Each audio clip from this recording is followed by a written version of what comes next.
Et yo tout le monde, j'espère que vous allez bien, c'est Ijir pour une nouvelle vidéo. Et aujourd'hui, comme vous avez pu le lire dans le titre de la vidéo, nous allons tout simplement parler du semestre 3 en DUT Génie électrique et informatique industrielle. Si jamais la formation vous intéresse et que vous n'avez pas vu les deux vidéos précédentes sur le semestre 1 et le semestre 2, je vous invite d'abord à aller voir ces deux vidéos en question, puis de revenir ici dès que ce sera fait. Bref, sans plus tarder, nous allons passer à la vidéo. Le semestre 3 en DUT Génie électrique est le semestre le plus important des 3 semestres que vous avez en DUT. Pourquoi c'est le plus important? Parce que c'est à la fois le plus gros en volume horaire, on a du environ 35 heures par semaine, à la fois également parce que c'est le semestre qui a le plus gros coefficient 3 par rapport au semestre 1 plus 2 qui lui fait au total coef 3. Donc comme je vous l'ai dit dans la vidéo sur le S2, le semestre 1 c'est coef 1, le semestre 2 c'est coef 2 et le semestre 3 c'est coef 3. Et il est également difficile dans la mesure où à la fois il va falloir gérer les postulations post-DUT.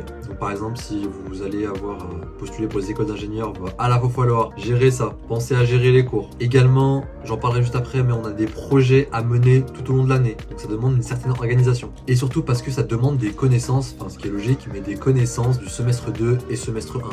Il y a 3 spécialités possibles au semestre 3 en DUT Génie électrique. Il y a d'abord donc ARIC, automatique, réseau informatique, communicante, ce que j'ai pris. PGE, qui veut dire production et gestion de l'énergie électrique.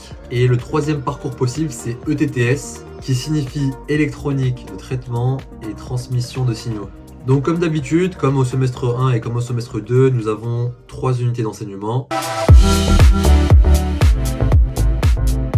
La première se compose de 5 matières. Comme d'habitude, il y a la matière énergie où nous continuons ce que nous avons vu au semestre 2 sur les moteurs synchrones et les moteurs asynchrones, mais nous travaillons également sur les convertisseurs et les interrupteurs. Il y a également d'autres choses comme par exemple les hacheurs, les onduleurs, voilà, on voit leur fonctionnement. Et au niveau des moteurs synchrones et asynchrones, on pousse encore plus loin le fonctionnement avec notamment la découverte du glissement, comment ça fonctionne, etc. Nous avons ensuite, dans l'UE1, la matière qui s'appelle automatique. À ne pas confondre avec automatisme. Et dans cette matière, en fait, on apprend à comprendre comment fonctionne un système asservi, à quoi correspond un intégrateur inverseur. Voilà, bon, de toute façon, si vous avez des questions par rapport à ça, posez-moi en commentaire et je vous y répondrai. Nous avons également vu la notion de réseau, puisque dans la matière réseau, en fait, nous avons vu comment fonctionne le réseau d'une entreprise, notamment avec la présence des switches, des routeurs. On a eu par exemple à analyser des requêtes entre 2 ordinateurs, utiliser justement des câbles Ethernet, devoir les construire nous-mêmes, voir à l'intérieur d'un câble Ethernet pour comprendre comment ils fonctionnent. Et par exemple avec Wireshark, voir justement les séquences qui sont envoyé d'un ordinateur à l'autre pour pouvoir communiquer. En système électronique, c'est assez simple, nous avons travaillé sur 4 chapitres principaux. Donc on a travaillé sur les oscillateurs, les CAN et les CNA, sur de la modulation et de la démodulation, et travailler autour des PLL. Et en informatique, on a travaillé du coup sur des microcontrôleurs PIC-CESF un peu plus importants, qui c'est vraiment là où on a eu, je trouve, les cours les plus denses, où nous avons utilisé donc le logiciel MPLABIX, où nous avons vu les notions par exemple d'interruption, de timer pair, timer impair, de liaison UART, liaison série, l'usage de la PWM, donc voilà, modulation et démodulation d'amplitude, grâce à des rapports cycliques par exemple, mais également tout ce qui va être lié au convertisseur analogique numérique présent dans le microcontrôleur. Et bien entendu, vu que le PIC-CESF c'était un microcontrôleur plus important que nous avons pu utiliser précédemment, nous avons également vu l'architecture interne au PIC-CESF qui était le microcontrôleur que nous avons utilisé. Donc voilà pour l'unité d'enseignement numéro 1. Passons maintenant à l'unité d'enseignement numéro 2. Dans cette unité d'enseignement, nous avions 6 matières, dont la première était l'outil logiciel. Un outil logiciel, donc c'était la continuité de ce que nous avions vu au semestre 2, puisque nous étions déjà à même d'utiliser MATLAB par exemple. Et sur MATLAB, on a fait beaucoup de traitement d'images, d'échantillonnage et de filtrage par l'usage par exemple de l'outil de la transformée de Fourier. Puis, comme au semestre 2, nous avions une matière qui s'appelait études et réalisations d'ensembles pluritechnologiques. Donc c'est tout simplement le fait de lier dans une même matière plusieurs matières ou dans lesquelles nous allons devoir effectuer des travaux de manière personnelle. Donc sur tout le semestre et même voire un peu plus, puisque même au semestre 4, j'en parlerai par la suite, mais nous avons dû terminer notre projet.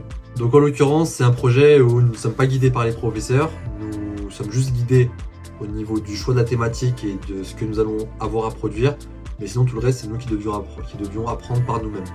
Par exemple, j'ai dû justement apprendre à utiliser un microcontrôleur, donc une Raspberry Pico, une Raspberry Pi 3, et à la coder pour moi-même en Python, puisque c'est le langage de prédilection de la Raspberry. Alors qu'en cours, j'étudiais plutôt du C. Ensuite, nous avions une matière qui s'appelait donc projet personnel et professionnel, comme au semestre 2 et au semestre 1, durant laquelle nous devions présenter quelque chose qui allait être utile à nos camarades. Et en l'occurrence, j'ai eu à présenter pourquoi LinkedIn est un réseau social important à avoir pour pouvoir se présenter aux entreprises et avoir une image positive.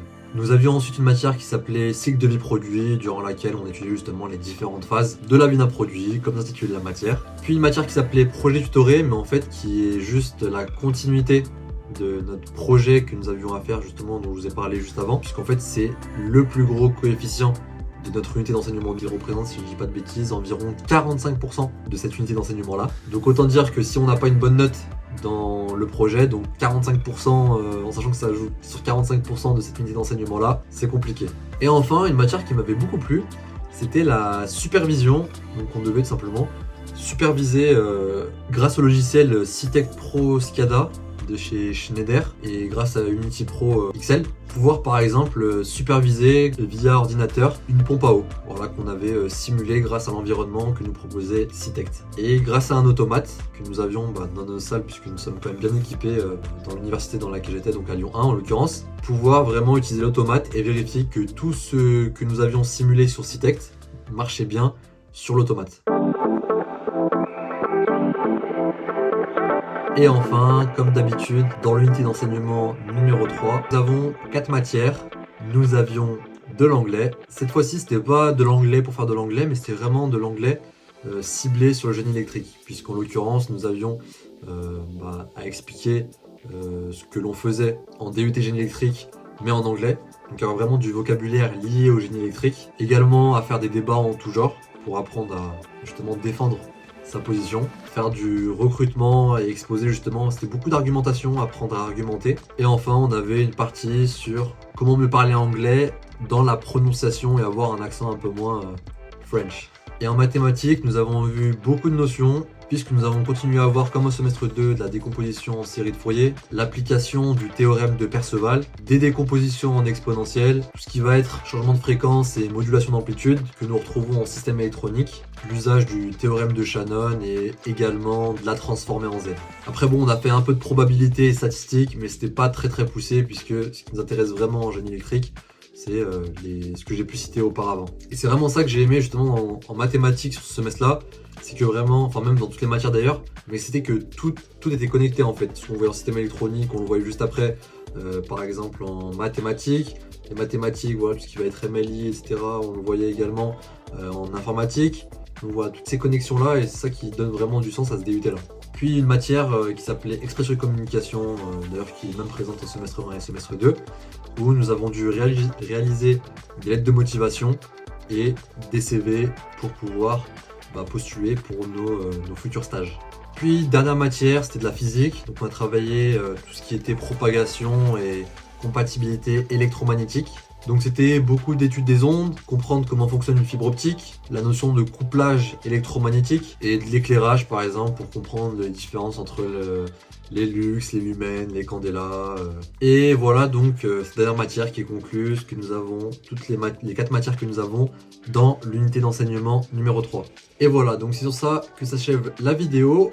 La prochaine vidéo, donc en ce qui concerne la scolarité, ce sera celle sur le S4, donc le semestre 4, pour vous donner donc une idée de ce à quoi ressemble la fin du DUT. Et on fera également une vidéo sur les écoles d'ingénieurs que j'ai obtenues et celles que j'ai acceptées pour l'année prochaine. Sur ce, prenez soin de vous et à la prochaine. Allez, ciao!